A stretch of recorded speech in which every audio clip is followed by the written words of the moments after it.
buenas noches. Vamos esperando entonces aquí que se vayan uniendo a Facebook para que aprovechemos todos el día de hoy y reflexionemos y conozcamos un poco al respecto de la palabra de Dios en el mes de la Sagrada Escritura, en el mes de la Biblia. Vamos a dar entonces un minutico para que todos se vayan conectando. Voy a tener aquí a la mano Facebook para que los que tienen preguntas pueden ir preguntando. Esto es va y viene. Yo voy contando cositas, ustedes preguntan lo que quieran, yo respondo lo que pueda. ¿Está bien? Listo. Vamos entonces, esperemos, demos un minutico entonces a que todos vayan llegando.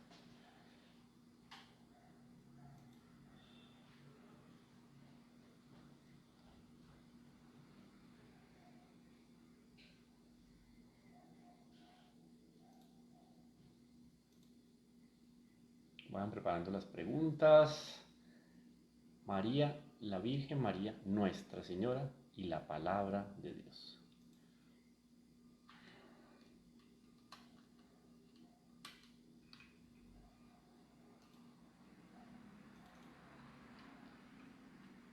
A ver.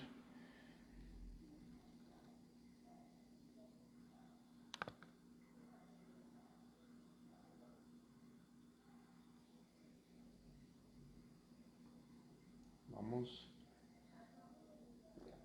Esperemos aquí a ver. Bueno, son las 8 en punto, ¿no?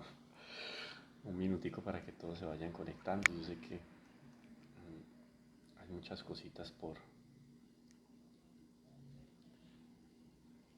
comentar al respecto. Yo les robo unos minuticos y todos salimos de aquí aprovechando en este 2 de septiembre recordar y reflexionar al respecto de esto que es tan importante para nuestra vida diaria. La palabra de Dios. A ver, esto está, vamos a ver las preguntas.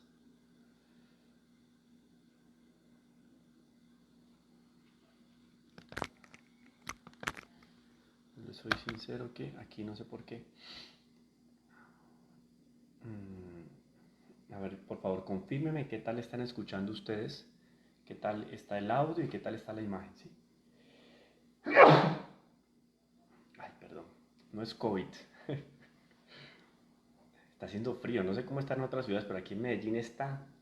Anoche hizo un frío fuerte, pero muy bueno para descansar el frío, pero muy complicado para madrugar y levantarse tempranito.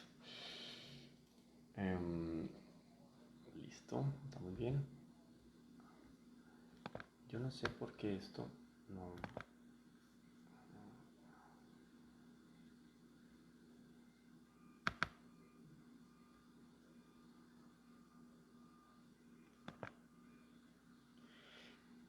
Les digo la verdad que esto está teniendo aquí problemas el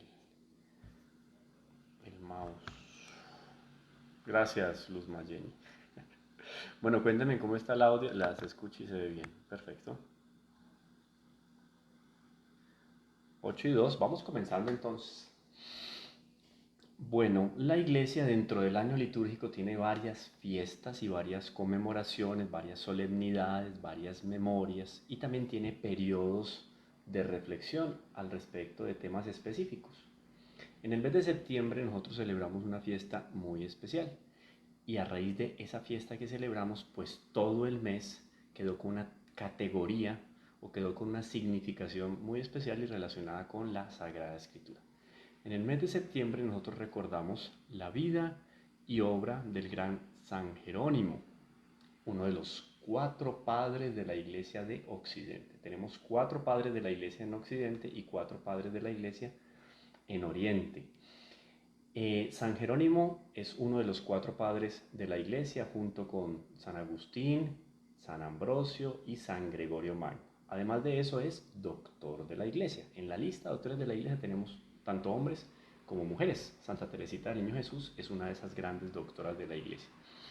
¿Por qué padres de la Iglesia? Padres de la Iglesia porque obviamente fueron los primeros en beber, en alimentarse de la palabra de Dios y de la tradición y a partir de ahí entregársela a las generaciones siguientes, grandes teólogos, pensadores, exégetas, así como San Agustín es el padre de la de la teología en Occidente, el padre de la exégesis en Occidente es San Jerónimo.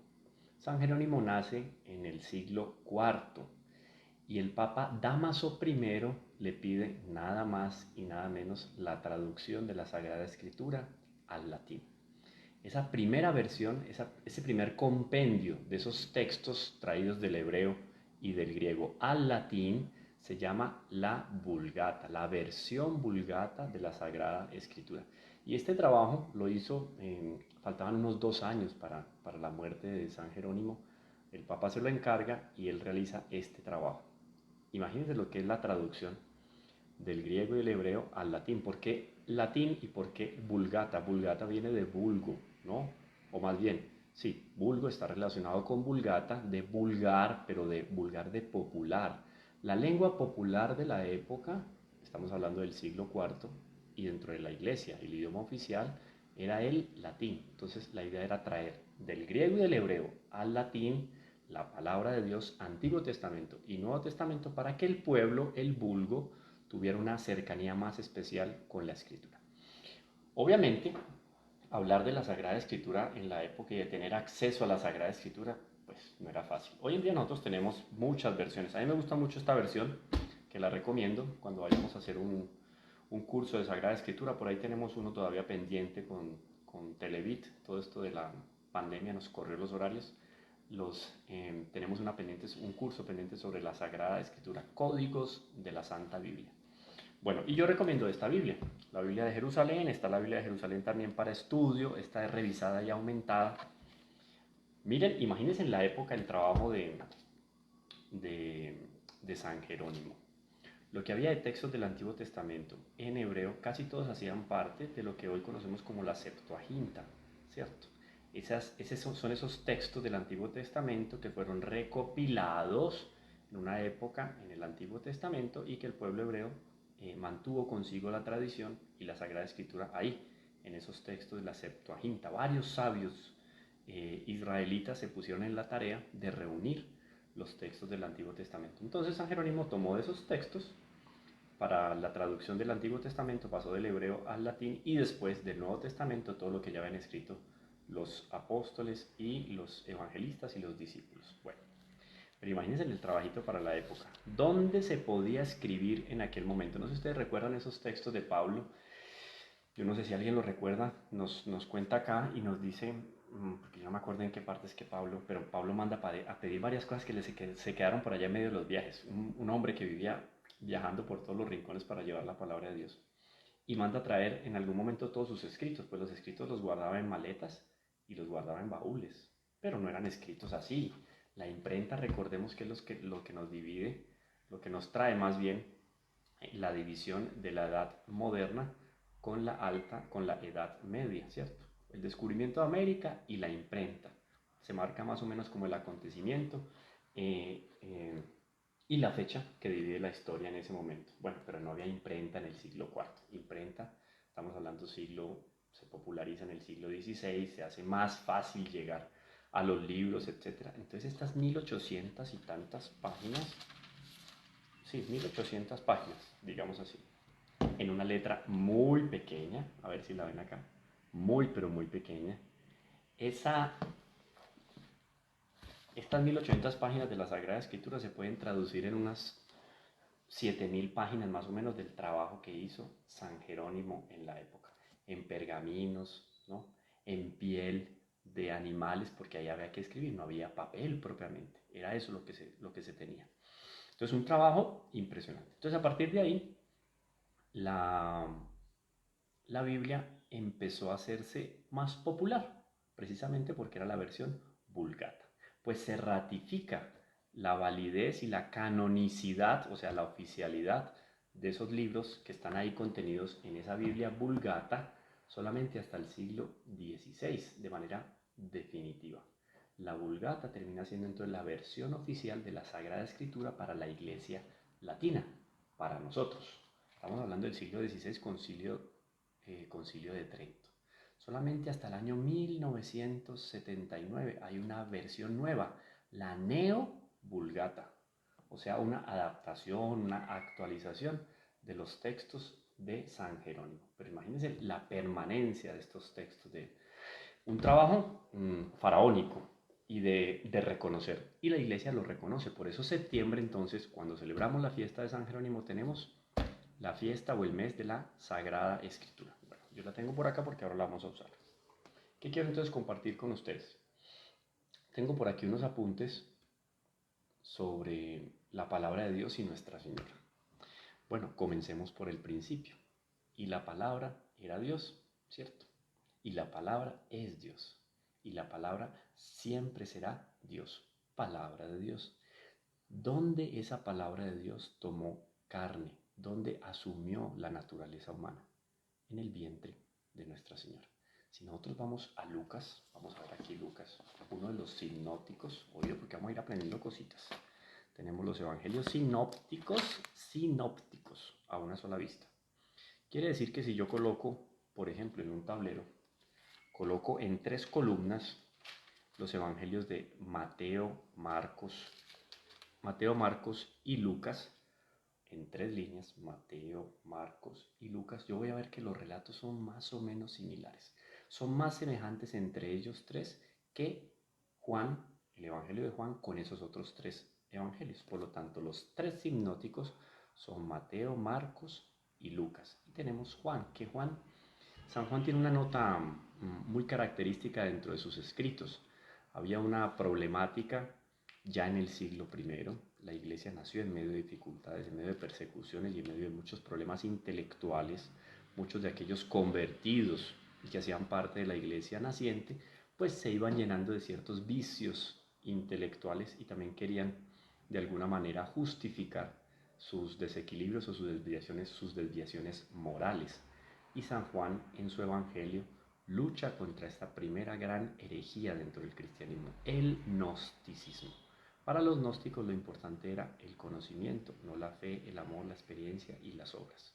Entonces tiene una nota marcadamente diferente el evangelio de Juan de los 3 sinópticos, Marcos, Mateo y Lucas. Entonces si yo voy a Lucas por acá, que parece que Lucas cuenta la tradición médico, artista, un hombre muy letrado, de origen griego. Lucas parece que fue a Éfeso a conocer a Nuestra Señora cuando se dio cuenta que estaba con San Juan. Recuerden que fue el gran regalo que nuestro Señor le deja a San Juan. Pues Lucas se va entonces donde Nuestra Señora a Éfeso y Nuestra Señora empieza a narrarle todo lo que ella vivió en los primeros momentos: anunciación, encarnación del Verbo, nacimiento del Niño Dios, algo de la vida íntima de nuestro Señor y después varios acontecimientos que ella presenció de los 3 años de vida pública. Bueno, entonces Lucas nos dice aquí, vamos al capítulo 1 de San Lucas. Al 6º mes envió Dios al ángel Gabriel a una ciudad de Galilea llamada Nazaret. Ahora me escribía por WhatsApp una amiga, y fue alumna mía en uno de los cursos que hicimos con la parroquia Santa Gema. Y me decía: ay Camilo, qué pena mi pregunta, pero ¿dónde fue que nació Jesús? No hay problema, no tenemos que saberlas todas. Nació en Belén, se crió en Nazaret y murió en Jerusalén o en las afueras de Jerusalén. Aquí esta anunciación, oído, es en una ciudad de Galilea llamada Nazaret, la ciudad de Nuestra Señora. ¿Al 6º mes de qué? Pues de la anunciación, digamos preanunciación que ya había hecho a los padres de Juan, no evangelista, sino bautista, a Isabel. O sea, Isabel tenía 6 meses ya de gestación y al 6º mes viene este momento de la anunciación. O sea, Juan Bautista era 6 meses mayor que nuestro Señor Jesucristo. Si nuestro Señor cumple años en diciembre, pues Juan Bautista va a cumplir años 6 meses después, en el mes de junio. Bueno, al 6º mes envió Dios al ángel Gabriel a una ciudad de Galilea llamada Nazaret, a una virgen desposada con un hombre llamado José, de la casa de David. Muy acertados estos comentarios. Casa de David, o sea, sangre noble, sangre real. De la descendencia de David vino el Mesías, el Salvador, el Rey de las naciones. A una virgen desposada con un hombre llamado José, de la casa de David. El nombre de la virgen era María. Miren que Lucas es muy preciso, muy cuidadoso en eso. Dejar claro, Virgen María. el nombre de la Virgen era María. ¿Por qué de la Virgen? ¿Por qué ese hincapié o esa precisión que hace Lucas al respecto de la Virgen? Porque eso se relaciona con textos del Antiguo Testamento donde se dice ya que el Mesías va a nacer de una virgen, de una doncella. Entonces, para dejar claro que eso que él está contando ahí está relacionado con las profecías del Antiguo Testamento, dice, y el nombre de la Virgen era María. Y entrando le dijo, alégrate, llena de gracia, el Señor está contigo. Ave María, gracia plena.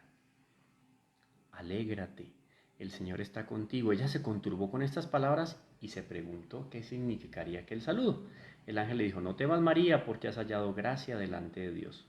Vas a concebir en el seno y vas a dar a luz un hijo a quien pondrás por nombre Jesús. Él será grande, se le llamará Hijo del Altísimo y el Señor le dará el trono de David su padre. Reinará sobre la casa de Jacob por los siglos y su reino no tendrá fin. Entonces ya va más allá de la sangre noble que llevaba en sus venas, o sea, naturalmente hablando, San José, la Santísima Virgen y nuestro Señor eran los herederos del trono de Israel. En ellos recaía la fuerza de la monarquía de Israel. Pero en esos tiempos, en los tiempos de nuestro Señor, pues no había monarquía, no se ejercía la monarquía, porque el pueblo de Israel estaba sometido al imperio romano. Pero naturalmente la sangre noble y real corría por las venas de San José, de Nuestra Señora y del Niño Dios. Pero aquí San Lucas, resalta un aspecto de la nobleza que va más allá de la naturaleza humana. Y es la nobleza del hecho de que en ese niño que ya se está concibiendo ahí en el vientre de María, está la persona divina. Hay naturaleza divina en una naturaleza humana que se está formando. Muy bonito eso. Bueno, entonces aquí, ¿qué es lo que hay en el vientre de María? Y ya comenzamos entonces con nuestra reflexión. Está la palabra de Dios, todo lo que está en el Antiguo Testamento. Aquí, todo lo que está en el Nuevo Testamento. ¿Está donde en este momento? Aquí de la Anunciación, capítulo 1, versículo 26 del Evangelio de San Lucas. Está la palabra de Dios en el vientre de María. O sea que si hablamos de interiorizar la palabra de Dios, la primera criatura en la historia en interiorizar, en todo el sentido de la palabra, porque teniéndola físicamente ahí encarnada, Nuestra Señora, la palabra de Dios. Pero además de eso, ¿qué madre no tiene una comunicación de amor maternal, valga la redundancia, con su hijo en el vientre? ¿Y qué hijo en el vientre de la madre no tiene una comunicación filial con su madre? Hay una relación espiritual entre el hijo que está en el vientre y la madre. Esa relación espiritual estaba presente de una manera especialísima en Nuestra Señora. ¿Quién se relacionaba con ella? Nada más y nada menos que la segunda persona de la Santísima Trinidad, la palabra de Dios. Entonces, si alguien supo interiorizar la palabra de Dios y en alguien Dios quiso colocar o quiso dar la posibilidad de que la palabra de Dios estuviera totalmente dentro de ella y transformarla, es Nuestra Señora. No fue, porque ella sigue siendo en la eternidad. Miren qué bonito, aquí comienza ya por antonomasia ese privilegio de Nuestra Señora como aquella que vivió dentro de sí la palabra de Dios. Pero eso no es suficiente. Tengo por acá unos apuntes y yo voy a ir conversando con ustedes. Después vamos a ver la visitación, después viene el nacimiento de Juan Bautista, después viene el famoso cántico de Zacarías, Nunc dimittis servuntum Domine. Bueno, eso sería para una meditación muy bonita. Después viene la vida oculta de Juan Bautista, muy pequeñito, eso en un versículo, dice Lucas. El niño crecía y su espíritu se fortalecía y vivió en lugares desiertos hasta el día de su manifestación a Israel. Aquel que había sido escogido por Dios para hacer la antesala, para preparar el camino para la palabra de Dios. Y ahí viene el nacimiento de Jesús y la visita de los pastores. Y en este momento viene una declaración muy bonita de Lucas. Él debe estar sentado ahí, escuchando todo a Nuestra Señora con un pergamino y tomando nota. Y Nuestra Señora contando, se le iluminaban los ojos a Nuestra Señora, ella se emocionaba. Y Lucas, yo creo que los ojos, pues no sé si se le aguaban los ojos seguramente. Y Juan Evangelista sentado en un rinconcito escuchando también, porque eso le sirvió a él para el Evangelio, para enriquecer su Evangelio. Y eran momentos de meditación. Y ahí Lucas, escuchando todo esto de Nuestra Señora, llega y declara en el capítulo 2, en el versículo 19, va a decir: María, por su parte, guardaba todas estas cosas y las meditaba en su corazón. Yo no sé si Nuestra Señora en medio de la conversación le dijo: y yo guardaba todas estas cosas y las meditaba en mi corazón. O fue que Lucas, percibiendo lo que Nuestra Señora estaba contando, teniendo con la experiencia que María le estaba contando, declaró esto porque era evidente. María guardaba todas estas cosas y las meditaba en su corazón.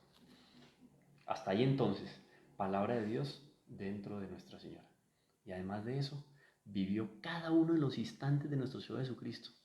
9 meses de gestación, el momento maravilloso en que nace en Belén y ella puede tenerlo en sus brazos, cuando le pone el primer pañal. Yo recuerdo, algún día les recomendé a ustedes este libro, La mística ciudad de Dios. Búsquenlo, se encuentra en internet. Mística ciudad de Dios, Sor María Ágreda. Lo van a encontrar en PDF y denle una leidita. Ella cuenta cómo fue el momento en que Nuestra Señora envolvió en pañales a Nuestro Señor. O sea, Nuestra Señora encantada con semejante maravilla que estaba ahí delante de ella. O sea, la obra de creación más bella. Después de esa obra de creación que estaba ahí, era María, la más bella. Pero la naturaleza humana más bella estaba ahí en sus brazos. O sea, lo más bello de la naturaleza estaba ahí presente. Jesús, naturaleza humana, pero naturaleza divina y persona divina también, y sobre todo, en las manos de aquella que fue concebida por Dios como su paraíso. Entonces, las dos criaturas más maravillosas de la creación ahí, encantadora, un trono maravilloso para nuestro Señor, están en los brazos de Nuestra Señora. Entonces Lucas, escuchando todo eso, seguramente llegó a esta declaración. Repito, capítulo 2, versículo 19. Nos dice Lucas: María, por su parte, guardaba todas estas cosas y las meditaba en su corazón. A partir de ese ejemplo de Nuestra Señora, los pastores, dice aquí, se volvieron glorificando y alabando a Dios por todo lo que habían oído y visto, tal como se les había dicho. Lindísimo. Yo creo que hasta aquí nosotros vamos viendo el papel importantísimo que Nuestra Señora tiene en el vivir la palabra de Dios. O sea, Nuestra Señora sí saboreaba esa presencia de nuestro Señor. Y eso va más allá de un esfuerzo intelectual. Bueno, naturalmente, hablando, la inteligencia de Nuestra Señora supera inclusive la de los ángeles. No hay discusión a ese respecto. Pero más allá de la capacidad intelectual que nosotros podamos tener, es la fe, es la caridad con la cual abrazamos también esa palabra de Dios y que a la vez irradiamos esa palabra de Dios para los otros. Porque cuando yo me logro embeber, dicen los Hechos de los Apóstoles, que los apóstoles y los discípulos quedaron embriagados del Espíritu Santo. Debemos dejar embriagarnos por la palabra de Dios. Y yo empiezo a irradiar palabra de Dios por todo lado. De la misma manera Nuestra Señora. De tal manera irradiaba la palabra de Dios que los pastores se volvieron glorificando y alabando a Dios por todo lo que habían oído y visto, tal como se les había dicho. Ahora pregunto yo, y aquí esto es muy bonito, es emocionante.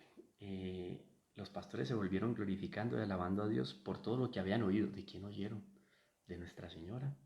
Oyeron del propio San José, que estaba ahí también presente.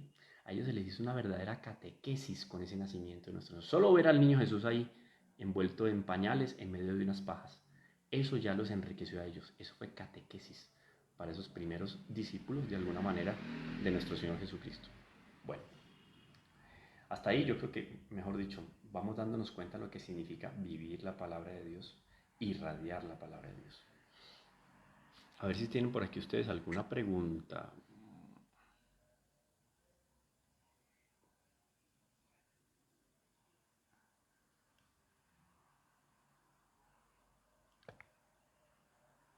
No, no hay preguntas todavía. Bueno, seguimos entonces, ¿sí? Interesante, ¿no? Igual va a quedar aquí grabado, ustedes lo pueden replicar en sus redes sociales también para que otras personas puedan verlo en algún momento. Yo solo les robo 5 minutitos porque esto es la introducción. Vamos a tener varios encuentros a lo largo de este mes de la Sagrada Escritura. ¿Qué tengo yo aquí? Una oración muy bonita una encíclica de Benedicto XVI, Spe Salvi, ¿no? Miren lo que dice una oración. Él termina su encíclica con esta oración a Nuestra Señora y dice: la alegría de la resurrección ha conmovido tu corazón y te ha unido de modo nuevo a los discípulos, destinados a convertirse en familia de Jesús mediante la fe. Así, estuviste en la comunidad de los creyentes que en los días después de la ascensión oraban unánimes en espera del Espíritu Santo que recibieron el día de Pentecostés. Esto es muy bonito, porque es resaltar el papel de Nuestra Señora en esas primeras comunidades cristianas. Existía ya la lectio. La lectio, la palabra lectio divina o el ejercicio de la lectio, tiene un origen propiamente con Orígenes, y después por allá en el siglo XII se va a popularizar de una manera más, más especial en la Cartuja con Guido II. Pero ¿cuáles son los ejercicios que hacemos nosotros en la lectio divina? Tenemos la lectura, la meditación, la petición y la contemplación. Esa contemplación va unida también a la acción. Benedicto XVI inclusive lo divide en un paso más y resalta ese elemento interesantísimo o importantísimo que es la acción, el compromiso. Seguro que este ejercicio, tanto de lectura, meditación, petición y contemplación, Nuestra Señora la hacía con esas primeras comunidades cristianas y los enriquecía con la palabra de Dios. Leían, claro, Nuestra Señora leía para ellos, o se turnaban también para leer y Nuestra Señora ahí en una silla preeminente en medio de la comunidad de los apóstoles y los discípulos hacía los comentarios o recordaba tal cosa así que no estaba escrita, que Juan no había escrito, en fin, que no estaba en los evangelios o que no estaba en la memoria de los apóstoles o que no vivieron los apóstoles, porque durante esos 30 años de vida íntima, ¿quién vivió con esa palabra de Dios? ¿Quién tenía escrita la palabra de Dios de esos 30 años de intimidad?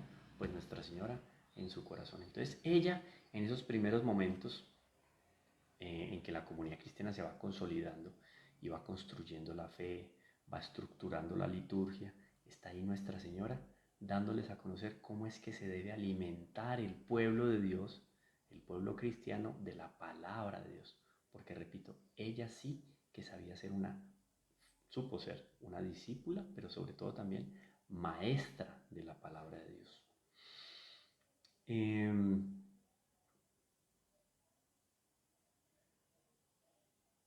Dice aquí, esos son varios apuntes que tengo, a ver si, bueno.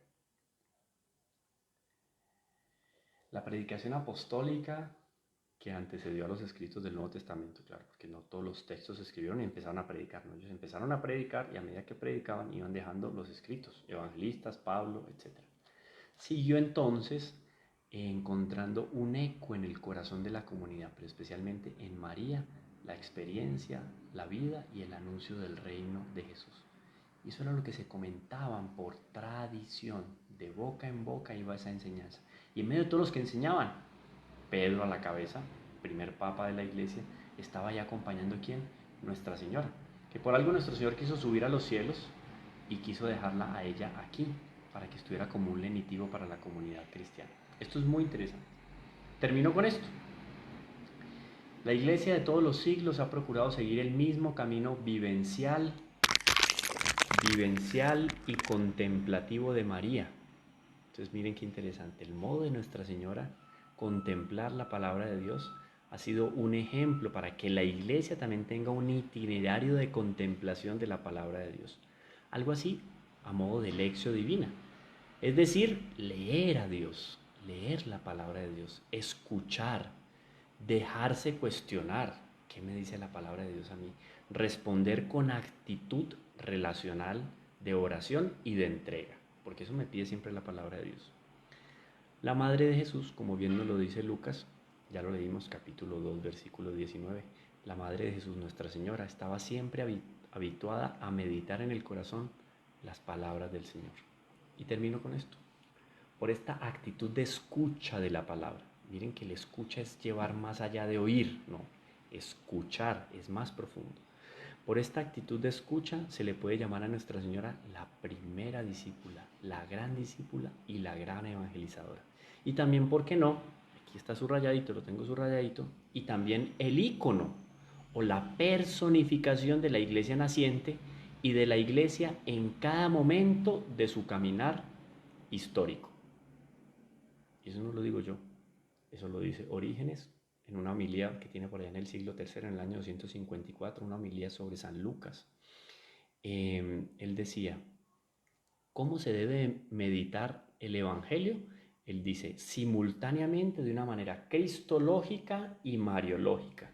Dice Orígenes, posar la cabeza sobre el pecho de Jesús y recibir a María como madre. Qué bonito. Este es un comentario que él hace al Evangelio de San Juan. Y después, Juan Pablo II nos va a decir en el Nuevo Milenio Ineunten y en la Rosarium Virginis Mariae, nos dice que Nuestra Señora termina llevando en su corazón la palabra de Dios viva y eficaz. Por eso es que se convierte entonces en la primera maestra de la Sagrada Escritura. En punto, 8:30. Aquí tenemos entonces un ejemplo de Nuestra Señora. Ella vivió la palabra de Dios, la tuvo dentro de sí en todo el sentido de la palabra, porque ella concibió al Hijo, a la naturaleza humana de nuestro Señor Jesucristo. ¿Quién más que ella para mostrarnos y guiarnos cómo vivir y cómo llevar la palabra de Dios al prójimo? Ahí está, nos encontramos entonces. Yo creo que mañana, no sé ustedes cómo están de tiempo, y continuamos con estas meditaciones sobre la palabra de Dios en la Virgen María. Dios les bendiga. Bueno, me dejan por aquí las preguntas, no veo. Bueno, ahí vamos tomando experiencia. Dios les bendiga. Chao.